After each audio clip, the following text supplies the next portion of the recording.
গুরুত্বপূর্ণ একটা জিনিস যেখানে এটার জিডিপিতে আকার কম হলেও এমপ্লয়মেন্টের 45% এখান থেকে আসে। অর্থাৎ এবং যদি আমরা হাউস হোল্ড সাইজ দেখি আমাদের 65% হাউস হোল্ড গ্রামে বসবাস করে। কাজে গ্রামীণ অর্থনীতি এবং গ্রামীণ কর্মসংস্থান, দেশীয় ওভারঅল কর্মসংস্থান সব দিক থেকে বিচার করলে এটা 14% কন্ট্রিবিউশন হলেও এটার গুরুত্ব কিন্তু অনেক বেশি আমাদের অর্থনীতিতে, সমাজে। কাজে সেই দৃষ্টিকোণ থেকে রাজনৈতিকভাবে এগ্রিকালচার পৃথিবীর সব দেশেই গুরুত্বপূর্ণ। হয়তো জিডিপি 2% হয় মার্কিন যুক্তরাষ্ট্রে, কিন্তু 2% হলেও ওই 2% কিন্তু ভাইটাল।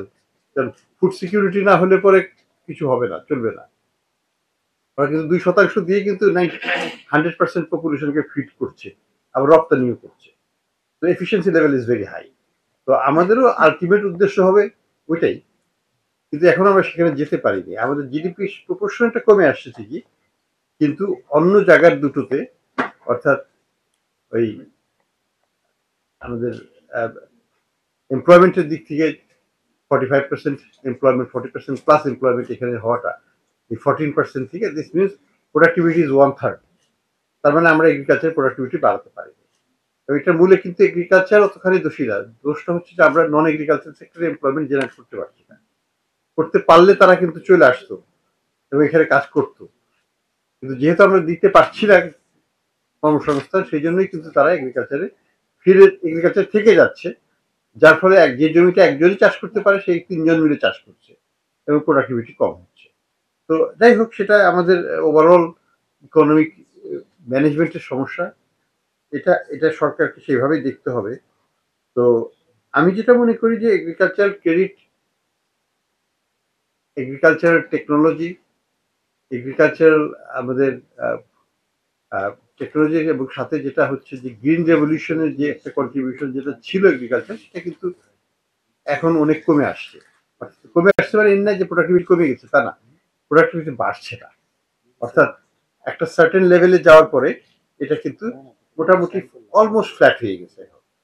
তো এখন আমাদের যে বিশ্বজোড়াই একটা কথা উঠছে যে সেকেন্ড গ্রিন রেভলিউশন কবে হবে বা হবে কি না, এখন না হলে পরে হয়তো খাদ্য সমস্যার সমাধান হবে না। তো এই ইস্যুটা কিন্তু এগ্রিকালচারের জন্য ভাইটাল। ফুড সিকিউরিটি, হাঙ্গার এবং বিশেষ করে গরিব দেশগুলোতে খাদ্যের যে সংকটটা, আমরাও কিন্তু সেই পর্যায়ে পড়ি। আমাদের কিন্তু খাদ্যের সংকটটা কিন্তু যাচ্ছে না। আমরা ফুড সিকিউরিটি বলি, অনেক সময় বলি যে আমরা খাদ্যে স্বয়ংসম্পূর্ণ হয়ে গেছি ইত্যাদি, কিন্তু ঘুরে ফিরে আমদানি করতে হয়। ঘুরে ফিরে আমাদের যে এখনো মানে পুষ্টিকর খাদ্যের যে অভাব, সেটা কিন্তু ব্যাপকভাবে আছে। স্টান্টিং বাংলাদেশে ব্যাপকভাবে আছে। আমাদের এখানে ক্ষুধার্ত মানুষের সংখ্যা ব্যাপকভাবে আছে। বন্যা হোক আর না হোক, আছে। এখন এই জায়গাগুলোয় কাজ করার জন্য আমাদের এগ্রিকালচার সেক্টরের দিকে ফোকাস না দিয়ে উপায় নেই। সেজন্য আপনাদের কাছে আমাদের একটাই থাকবে যে চেষ্টা করেন এগ্রিকালচারকে একটু in your scheme of thing agriculture একটা গুরুত্বপূর্ণ জায়গায় রাখা। হ্যাঁ, 2% খুবই ছোট। Let's be honest. 2% কিন্তু আমাদের খুবই ছোট, মানে 98% অ্যাটেনশন পাচ্ছেন তার মানে। তো এই জায়গাটা যদি আমরা একটু বাড়াতে পারি, অন্তত পক্ষে এটা কিন্তু 4-এও নিতে পারি, সেটা কিন্তু আমাদের জন্য একটা বড় একটা কাজ হবে। তবে অ্যাট দ্য সেম টাইম আমি এটাও বলবো, যে জিনিসটা এখানেও উঠে এসেছে যে আমরা বৃদ্ধিটা যেন কৃষক পায়, কৃষক এটা যেন দালালরা না পায়। এই জায়গাটা আমাদেরকে একটু সাবধান হতে হবে যে কিভাবে কি করা যায়। আমরা বাংলাদেশ ব্যাংকের থেকেও আমরা একটু ভেবে দেখব যে কোনোভাবে আমরা এই দালালদের অবস্থানটাকে আমরা নিশ্চিহ্ন করতে পারি কিনা, সরাসরি তাদের অ্যাকাউন্টে আমরা ট্রান্সফার করা একটা অপশন। এখন তো করাই যায়, বিকাশের থ্রুতে করা যেতে পারে বা নগদের থ্রুতে করা যেতে পারে। আমরা কৃষি ঋণ ব্যাংক অ্যাকাউন্টই খুলতে হবে এমন তো কোনো কথা নেই, সরাসরি তাদের যাই যে কোনো account, one of the 3 account থাকলেই হলো, আমরা দিয়ে দেবো। সেটা আমরা করতে পারি হাতে না দিয়ে। আর যে জায়গাটায় আমি বলবো আমাদের বাংলাদেশ ব্যাংকের থেকে আমরা একটা স্টাডি করার প্ল্যান করছিলাম, আলাপ করছিলাম যে আমরা একটা স্টাডি করে দেখব যে আসলে ঋণের ইনসিডেন্সটা কোথায়, অর্থাৎ ফার্মার পাচ্ছে নাকি দালালরা নিয়ে সেটা দোকানদারি করছে, অন্যান্য ট্রেডিং অ্যাক্টিভিটিতে বিনিয়োগ খাটাচ্ছে ইত্যাদি। তার মানে তাদের 2% হচ্ছে না, আরো কম হচ্ছে। এই জায়গাটা আমরা একটু স্টাডি করে দেখব এবং কিভাবে করলে পরে টার্গেটিংটা, অর্থাৎ ফার্মার টাকা যেন ফার্মারই পায়, এই টার্গেটিংটাকে আমরা আরো অনেক উচ্চ পর্যায়ে নিতে হবে, বা 100% হলে সবচেয়ে ভালো। সেই চেষ্টাটা করার জন্য এই স্টাডিটা আমরা করবো এবং দেখি কিভাবে কি করা যায়। তো আমি মনে করি যে এগ্রিকালচারের সাথে এখানে তো অ্যাগ্রি প্রসেসিং তো সেপারেট, তাই না? এটার মধ্যে না, এটা তো শুধু ফার্ম সেক্টরের জন্য, হ্যাঁ, ফার্ম অ্যাক্টিভিটির জন্য। তো অ্যাগ্রো প্রসেসিংটা একটা বড় একটা সেক্টর বাংলাদেশে। এখানেও কিন্তু আমরা ইনভেস্ট করলে এগ্রিকালচারকেও ইনডাইরেক্টলি সাপোর্ট দেওয়া হয়, কারণ এর প্রোডাক্ট প্রসেসিংটা কিন্তু একটা বড় একটা জিনিস, যেটা ওয়েস্টেজকে কমায়, যেটা আমাদেরকে ভ্যালু অ্যাড করে, এবং ভ্যালু অ্যাড যখনই করে তখনই কিন্তু এগ্রিকালচারের ইনপুট মানে প্রোডাকশন দামটা বেড়ে যায়, জিনিসটা পচন হয় না। যেমন আলুটাকে যদি আমরা সময় মতো প্রসেসিং করে ফেলতে পারি, তাহলে আর আলু পচবে না, আলু নষ্ট হবে না, এবং আলুর ফার্মাররা ভালো দাম পাবে। এবং যারা কিনে, আম কিনে যখন, এখন তো অনেক প্রসেসিং ইন্ডাস্ট্রি হয়েছে, তারা কিন্তু হাজার হাজার মন আম কিনে ফেলতেছে আমের সিজনে। এটার ফলে কি হয়, আমের দামটা ওখানে কমে না, তারা কিন্তু প্রাইস সাপোর্ট দিচ্ছে 2%। সেই জন্য এই অ্যাগ্রো প্রসেসিংটাকে আমরা যদি ডেভেলপ করতে পারি, আরো এটা ভালো হচ্ছে আমাদের দেশে, আমার কোনো সন্দেহ নেই। মানে whole whole food processing industry বাংলাদেশে অনেক অনেক ভালো হয়েছে, কোনো এটা নিয়ে কোনো প্রশ্ন করবো না, এবং আরো অনেক বাড়বে। এবং আলটিমেটলি আমাকে যেমন মানে খোলা খোলা বাজারে খোলা ভাবে আটা বিক্রি বা তেল বিক্রি বা গম বিক্রি, চাল বিক্রি, সবই হয়তো আস্তে আস্তে উঠে যাবে। এটা সবই হয়তো আলটিমেটলি প্যাকেজ হয়ে যাবে, একটা প্রসেসিং এর থ্রুতে যাবে। এটাই স্বাভাবিক, এবং এই দিকে আমাদের যেতেও হবে। এটাতে কোয়ালিটিও ভালো হবে, প্রিজার্ভেশনটা ভালো হবে, নষ্টটা কম হবে। তো সেই দিকটাতে এই জন্য অ্যাগ্রো প্রসেসিং এবং এগ্রিকালচার এই দুটোকে আমাদের একসাথে দেখতে হবে, কারণ একটা আরেকটা কমপ্লিমেন্টারি এবং সাপোর্টিং রোল প্লে করতে পারে বলে আমার ধারণা।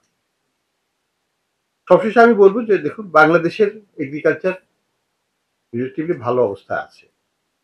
রিলেটিভলি বললাম এই জন্য, ভারতের চাইতে আমাদের হয়তো উৎপাদন কম নয়, মানে পার একর প্রোডাক্টিভিটি আমাদেরটা বেটার, কিন্তু ভারত অনেক বড় দেশ, কাজে তাদের প্রোডাকশন অনেক বেশি, তারা রপ্তানিও করতে পারে, তাদের ল্যান্ড মাস অনেক বেশি আমাদের চেয়ে, অনেক বেশি। সেই জন্য তারা অনেক বেশি করতে পারে, কিন্তু তারপরেও বলবো যে আমাদের ফার্মাররাও ভালো আছে। ভারতীয় ফার্মারদের চাইতে আমাদের ফার্মারদের অবস্থা কিন্তু ভালো, এটাও আমাদের একটা বড় একটা অর্জন। এটার পিছনে অবশ্য রেমিটেন্স একটা বড় রোল প্লে করে, এটার পেছনে আমাদের গ্রামীণ অর্থনীতিটা একটা বড় রোল প্লে করে, কারণ আমাদের নন ফার্ম মানে কৃষির বাইরের যে ইনকাম গ্রামে, সেটা কিন্তু 60%-এর উপর।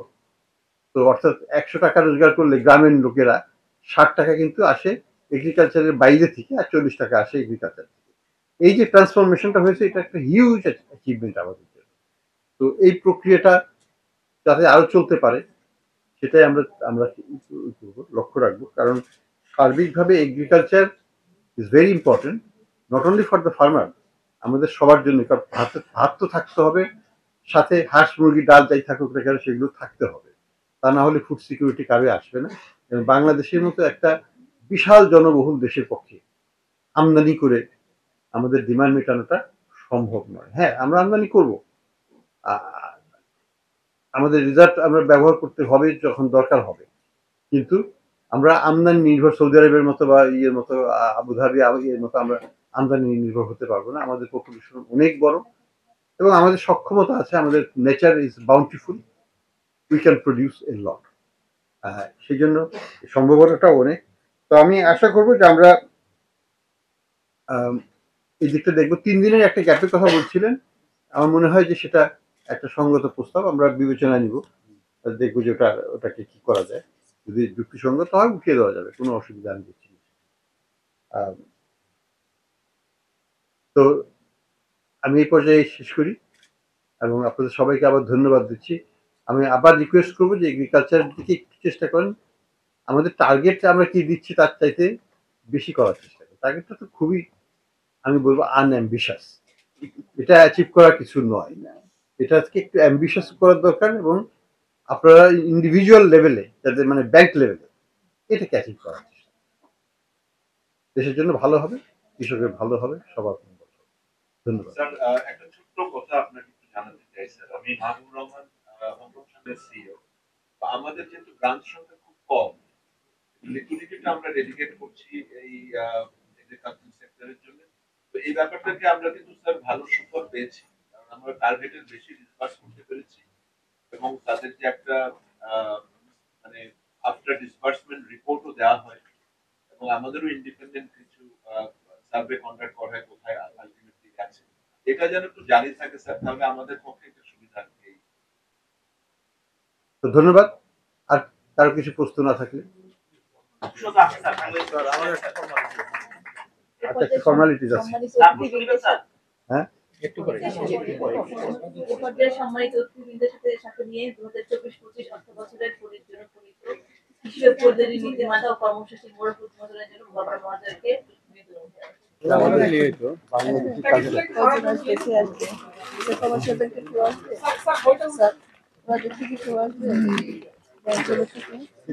ব্যাংকগুলো থেকে কেউ আসছে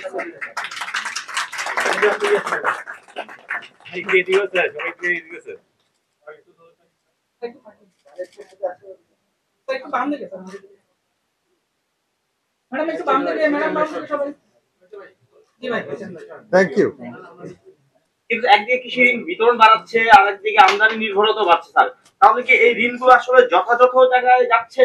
এটা নিয়ে কি সংশয় আছে স্যার? আরেকটি বিষয় হচ্ছে 37,000 কোটি টাকা যে আপনি লক্ষ্যমাত্রা নির্ধারণ করেছেন, এতে কি দেশের এই আমদানি নির্ভরতা কি কমানো সম্ভব হবে কিনা স্যার? ধন্যবাদ। আমি মনে করি যে আমদানি নির্ভরতাটা আমাদের আসছে অনেকগুলো ফ্যাক্টর থেকে। একটা হচ্ছে যে আমাদের জমির পরিমাণ দিন দিন কিন্তু কমে যাচ্ছে, এটা একটা বিষয়। আমি যেটা একটা প্রশ্ন আগে যখন বলেছিলাম যে আমাদের উৎপাদনের যে প্রোডাক্টিভিটি ইনক্রিজ, সেটা কিন্তু সেইভাবে বাড়ছে না। অর্থাৎ রোপা আমন থেকে যখন বড়তে গেলাম তখন আমাদের প্রোডাক্টিভিটি কিন্তু 2 গুণের 3 গুণের মতো হয়ে গেল। সেটা কিন্তু আমরা এখন আর পাচ্ছি না। নতুন কোনো গ্রিন রেভলিউশন হয় নাই যেটার আমরা বেনিফিট পাচ্ছি। তারপরেও বলতে হবে যে আমাদের প্রোডাক্টিভিটি এখনো যেমন চায়নার চাইতে আমরা হয়তো আমি বলবো 60% আছি। 100% আমরা যেতে পারবো। চায়না যদি 100 হয় আমরা 60 আছি। ভারত যদি 50 হয় আমরা 60 আছি। ভারতের চাইতে একটু ভালো, কিন্তু চায়না বা ভিয়েতনাম বা থাইল্যান্ডের চাইতে আমরা অনেক নিচে আছে আমাদের প্রোডাক্টিভিটি। কাজে এইখানে অনেক কিছু করার আছে, যেমন এগ্রিকালচারাল এক্সটেনশন সার্ভিস, এটা একটা ইম্পর্টেন্ট রোল। নতুন ধরনের ধানের বীজ এনে একটু প্রোডাক্টিভিটি বাড়ানোর চেষ্টা করা, কিছু কিছু জায়গায় লবণাক্ত সহিষ্ণুতা ধানের বীজ দেওয়া, কিছু কিছু জায়গায় খরা সহিষ্ণু ধানের বীজ দেওয়া বা বন্যা সহিষ্ণু ধানের বীজ দেওয়া, এগুলো কাজ করতে হবে যাতে প্রকৃতির সাথে এবং প্রাকৃতিক ক্লাইমেট চেঞ্জের সাথে আমরা অ্যাডাপ্টেশনটা করতে পারি। এগুলো না করলে কিন্তু আস্তে আস্তে প্রোডাক্টিভিটি কমে যাবে এবং আমরা কিন্তু আবার আমদানি নির্ভরতা আমাদের বেড়ে যাবে, কমবে না। সাথে কিন্তু মনে রাখতে হবে যে পপুলেশন গ্রোথ কমলেও এখনো 1% উপরে আমরা প্রতি বছর বাড়ছি। কাজে সেটাও adding to the requirement, food requirement. তো সব মিলিয়ে আমাদের এগ্রিকালচারাল ডিপেন্ডেন্সি আমাদের বাড়ছে, কারণ মানুষের সংখ্যা বাড়ছে। অ্যাট দ্য সেম টাইম আমদানির ডিপেন্ডেন্সিটাও বাড়ছে, কারণ আমাদের সার্বিকভাবে ওই লেভেলে আমরা এখনো যাইনি। যেমন একটা লেভেল হতো, যেমন জাপানে একসময় 350 গ্রাম খেত তারা রাইস হিসাবে, এখন তারা 100 গ্রামও খায় না। আমরা কিন্তু সেই পর্যায়ে যাই, আমরা এখনো ওই উঁচু পর্যায়টা ওই 350 পর্যায়ে আছি। এটা আমরা আশা করব যদি আমাদের ইকোনমিক ডেভেলপমেন্টের মাধ্যমে যদি আমরা হয়তো $4-5,000 আমাদেরকে নিয়ে যেতে পারি, তখন দেখা যাবে যে চালের ব্যবহার আস্তে আস্তে কমে এটা 150-তে নেমে আসবে, 250-তে নেমে আসবে। তখন কিন্তু আমরা চালের স্বয়ংসম্পূর্ণ হয়ে যাব। তো এই জায়গা কিন্তু চালের স্বয়ংসম্পূর্ণ হলে হবে না, আমাদের কিন্তু এগ্রিকালচার ডিপেন্ডেন্সি ঠিকই থাকবে। তখন প্রোটিনের চাহিদা বাড়বে, গরুর মাংস, খাসির মাংস, হাঁসের মাংস, এই মাছ ইত্যাদির চাহিদা অনেক বেড়ে যাবে। সেই ফলমূল শাক সবজির চাহিদা অনেক বেড়ে যাবে, আমাদেরকে রিঅ্যালোকেট করতে হবে। দিস আর অল অনগোয়িং হচ্ছে। আমরা কিন্তু ফলমূলে ভালো করছি, আরো অনেক ভালো। থাইল্যান্ডে যাই যদি তাহলে আমরা লজ্জা পাই। থাইল্যান্ডের কোয়ালিটি অফ ফ্রুটস অনেক সুপিরিয়র আমাদের চাইতে। আমরা সেটা সেই লেভেলের ধারে কাছে এখনো যাইনি। আমরা আগের চাইতে অনেক ভালো করছি, কিন্তু অন্য দেশের তুলনায় আমরা অনেক পিছিয়ে আছি এখন পর্যন্ত। তো এই জন্য ক্রপ ডাইভার্সিটি অনেক দরকার।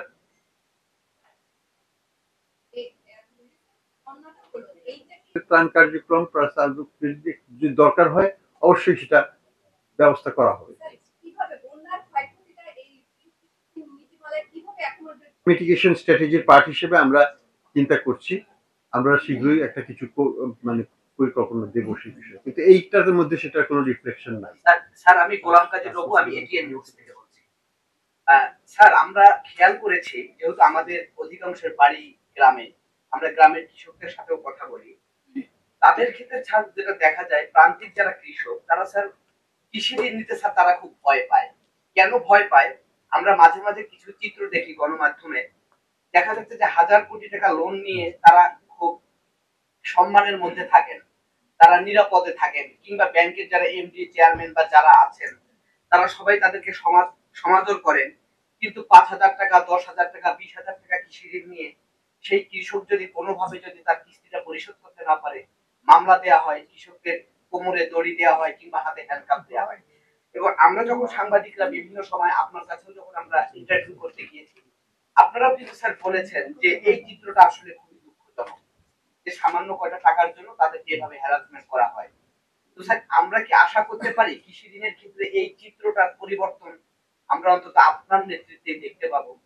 আর আরেকটি বিষয় স্যার বলি, সেটি হচ্ছে যে আপনি বলছিলেন যে কৃষি ঋণটা কিভাবে কৃষকদেরকে সরাসরি দেয়া যায়। এটা আমরাও জানি যে এই কৃষি ঋণের ক্ষেত্রে সবচেয়ে দালালের দৌরত্বটা স্যার সবচেয়ে বেশি। সেটি ছাড়া আপনি বন্ধের জন্য স্যার কি উদ্যোগটা নেবেন? ধন্যবাদ স্যার। চেষ্টা আগে প্রথমে বলি, এই আমি যেটা একটা স্টাডি করার রেফারেন্স দিয়েছিলাম, আমরা একটা স্টাডিটা করব খুব দ্রুতই, যেটার মাধ্যমে আমরা ডিটারমিন করব আসলে কতখানি দৌরাত্ম দালালদের আছে, টার্গেটিংটা কতখানি হচ্ছে বা হচ্ছে না, সেটা আমরা বের করার চেষ্টা করব। সেটার ভিত্তিতে আমরা আমাদের অন্যান্য স্টেপগুলো আমরা নেব, যাতে টার্গেটিংটা ইমপ্রুভ হয়। টার্গেটিং যদি না হয় তাহলে কৃষি বলে তো লাভ নেই, এটা তো যাচ্ছে অন্য জায়গায়। কাজে এই টাকাটা আমাদের জোর অবশ্যই দিতে হবে। আর প্রথম যেটা প্রশ্নটা করেছিল সেটা যেন কি ছিল? ও আচ্ছা, হ্যাঁ হ্যাঁ, না না ঠিক আছে। আমি একটা জিনিস আপনাদের আমাদের এখানে অনেক এমডি সাহেবরা আছেন, একটা জিনিস সবসময় আমি বলি, এবং আগেও আমি যখন ব্যাংকের চেয়ারম্যান ছিলাম আমি তখনও বলতাম যে বড়োয়ারকে সংবেদনশীল দৃষ্টিতে দেখতে হবে। সেটা সব ক্ষেত্রে, বড় ছোট সবার ক্ষেত্রে, কারণ বিপদ আসতে পারে। আমার একটা ফ্যাক্টরি পুড়ে যেতে পারে, আমি বড় বড়োয়ার হতে পারি, আমিও কিন্তু বিপদে পড়ে যাবো, তাই না? তো এই আবার কৃষকের ক্ষেত্রে একটা বন্যা হয়ে জিনিসটা হয়ে যেতে পারে। কাজে সংবেদনশীলতা খুবই খুবই দরকার আছে এখানে। সবসময় একটা জিনিস আমাদের আমাদের এক প্রফেসর ছিলেন স্ট্যানলি ফিশার, পরে IMF এর ডেপুটি ম্যানেজিং ডিরেক্টর হয়েছিলেন, উনি বলতেন always put yourself in the shoe of the other party. অর্থাৎ কৃষকের জুতায় পা ঢুকিয়ে দেখেন যে কি অবস্থাটা হয়। আমার নিজের জুতায় না, অন্যের জুতায় পা ঢুকিয়ে দেখতে হবে যে আমি কিভাবে হাঁটছি। তো আমি বলবো যে থিঙ্ক ইউর সেলফ, যে put your self is farmer, তার অ্যাঙ্গেল থেকে একটু দেখলে পরে আমরা কিন্তু অটোমেটিক্যালি একটু সংবেদনশীল হতে বাধ্য। প্রত্যেকটা বড়োয়ারের ক্ষেত্রে কিন্তু অনেক ক্ষেত্রেই এটা বিভিন্ন কারণে তারা কিন্তু ডেলিনকুয়েন্ট হয়ে যায়। এই জায়গাটায় একেবারেই স্ট্রিক্টলি আইন অ্যাপ্লাই করাটা হয়তো যুক্তিসঙ্গত নয়। আমি বলবো এখানে একটু মানবিকভাবে জিনিসটাকে সলভ করার, এবং তার জেনুইন কারণ থাকলে পরে সেটাকে বিবেচনায় নিয়েই আপনাদেরকে কাজ করতে হবে। সবকিছু কিন্তু, বিশেষ করে সরকারি ব্যাংকের ক্ষেত্রে আমি মনে করি, আমরা ব্যাংকে থাকতে কিন্তু আমরা অনেক ঋণ মকুব করে দিতাম।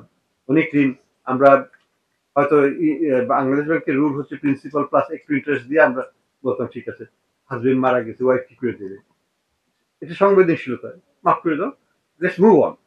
এটাকে ক্যারি করে আমার কোনো লাভ হবে না।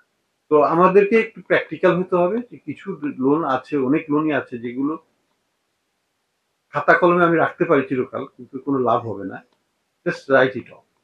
এবং রাইট অফ মানে একটা পার্মানেন্টলি রাইট অফ, যদি দেখা যায় যে এটা মানবিক কারণে, যুক্তিসঙ্গত কারণে, যেটা গ্রহণযোগ্য, সেসব কারণে হয়, আপনারা নিজেদের বোর্ডেই আপনারা সিদ্ধান্ত নিয়ে এটাকে মুভ ফরওয়ার্ড। এবং বিশেষ করে ছোট ছোটদের ক্ষেত্রে, কারণ এইসব ফ্যামিলি লোনের ক্ষেত্রে এগুলো প্রায়শই হয়। হাজবেন্ড মারা গেছেন, হাজবেন্ড বিকলাঙ্গ হয়ে গেছেন, উনি কার্যক্ষম এখন আর নাই, যে বিজনেসে নিয়েছিলেন সেই বিজনেসটাই এখন আর নাই, এখন কি করবেন? এখানে তাকে ফাঁসি দিয়ে কোনো লাভ আছে আমার?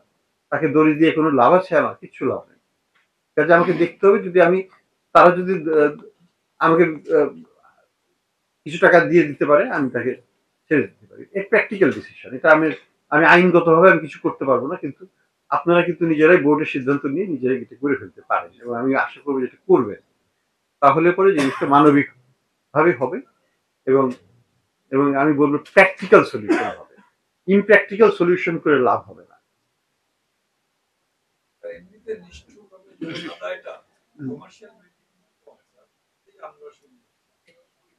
দেখ, আমরা তো ব্যাংকার্স, আমরা আমাদেরটাকে ঠিক রাখি, let them take care of their problem. Sir আমি আনিসুল ইসলাম ইউএনবিতে আছি। স্যার আমার একটা কোশ্চেন ছিল যে আমিও গ্রামের ছেলে স্যার, আমি দেখি যে যারা লেখাপড়া শিখেছে, শিক্ষিত উদ্যোক্তা হতে চায়, কৃষি কাজে তারা যোগদান করতে চায়, কিন্তু তাদের যে পুঁজির দরকার, আমাদের কৃষি ঋণ পলিসিতে সেরকম কোনো পলিসি আমি দেখি না স্যার। যে যারা আজকে চাকরি না খুঁজে কৃষিতে তারা কাজ করতে চায়, কিন্তু এখন আর সে আগের মতো লাঙ্গলের কৃষি নাই, এখন প্রযুক্তি নির্ভর কৃষি, সেখানে যুবকদের জন্য শিক্ষিত যারা তারা কৃষি কাজ করতে চাইলে তাদেরকে কিভাবে আপনার এই লোন প্রসেসে আনা যায়, সেরকম কোনো পলিসি বাংলাদেশ ব্যাংক নেবে কিনা স্যার? আমাদের তো এন্টারপ্রেনিউরশিপ ডেভেলপমেন্ট একটা প্রোগ্রাম আছে এবং আরো করা হচ্ছে, তাই না? আরো ফান্ডিং এর ব্যবস্থা হচ্ছে মনে হয়। তো ওইটা থ্রুতেই করতে হবে।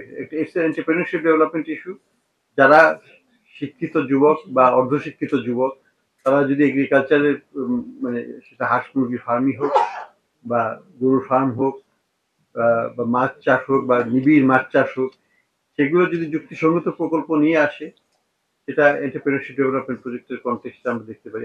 আইটি সেক্টরেও একই জিনিস আছে ব্যাপকভাবে, সেখানেও আমরা তো সাপোর্ট দিচ্ছি। আমি মনে হয় আরো অবশ্যই দিতে হবে, এটা নিয়ে কোনো দ্বিধা নেই, এটা নট দেয়ার। তবে সবশেষে আমি যেটা বলবো, সবকিছুই করা সম্ভব যদি আমাদের হাতে সম্পদ থাকে। আমাদের যে ব্যাংকিং খাতে যে বর্তমান অবস্থা, তাতে তো ডিপোজিট গ্রোথ যদি না হয়, তাহলে লোডিং করবেন কিভাবে? তো সমস্যাটা কিন্তু মূলে হচ্ছে যে আমাকে ব্যাংকিং খাতটাকে শক্তিশালী করতে হবে, ব্যাংকিং খাতকে আবার আগের অবস্থায় নিতে হবে, যেখানে আমরা ডিপোজিট গ্রোথটা 15, 16, 17% ছিল। ডিপোজিট গ্রোথ বাড়লে, বলে না, নদীর যদি পানির উচ্চতা বাড়ে সব নৌকাই উপরে উঠে, আবার পানির নিচের উচ্চতা নেমে গেলে সব নিচে চলে যায়। তো সেটাই আমাকে জোয়ারটা আনতে হবে নদীতে। নদীতে জোয়ার আসলে সবকিছু, সবাই একটু ভালো থাকবে, সবাই ভালোভাবে ক্রেডিট পাবে। আমি জাফর আহমদ বলছি, আমি বাংলা নিউজে কাজ করি। আচ্ছা, এটাই শেষ। বলেন। এই যে লক্ষ্যমাত্রা দেওয়া হচ্ছে, বা গত বছরের যেটা ছিল বা আগের বছরও যা ছিল, কিছু ব্যাংক এই লক্ষ্যমাত্রা পূরণ করে না। কিছু বাংলাদেশ ব্যাংক থেকে উদ্যোগ নেওয়া হলেও তারা এমন ক্ষেত্রে দেখা যায়, একটা ব্যাংক দেখা গেছে যে তারা বাংলাদেশ ব্যাংকেও মানে না। এবারও এরকম একটি ব্যাংক, তার এবার ঋণ, কৃষি ঋণ গত বছর লক্ষ্যমাত্রার মাত্র 7.5% বিতরণ করেছে। এরকম আরো কয়েকটা ব্যাংক আছে যারা লক্ষ্যমাত্রার বেশি বিতরণ করেছে। এইসব ব্যাংকগুলো প্রতি বছরই এই অবস্থা। এইসব ব্যাংকগুলোকে বিশেষ কোনো নির্দেশনা দেবেন কিনা, বা এই পরিবর্তিত অবস্থায় নতুন কোনো পদক্ষেপ আছে কিনা যদি বলতেন। ধন্যবাদ। আমি এটা শেষ প্রশ্ন। আমি যেটুকু বলবো যে আমরা এটাকে মনিটরিং করছি, আরো মনিটরিং করব, এবং আমার মনে হয় একটা ইনসেনটিভ বা ডিসইনসেনটিভ বিল্ট ইন করে দিতে হবে। দিলে পরে কিছু একটা বেনিফিট, না দিতে পারলে কিছু একটা পেনাল্টির ব্যবস্থা করলে হয়তো এটা স্ট্রিমলাইন হবে। এটা আছে, এটা এনফোর্স করা হয় কিনা জানি না।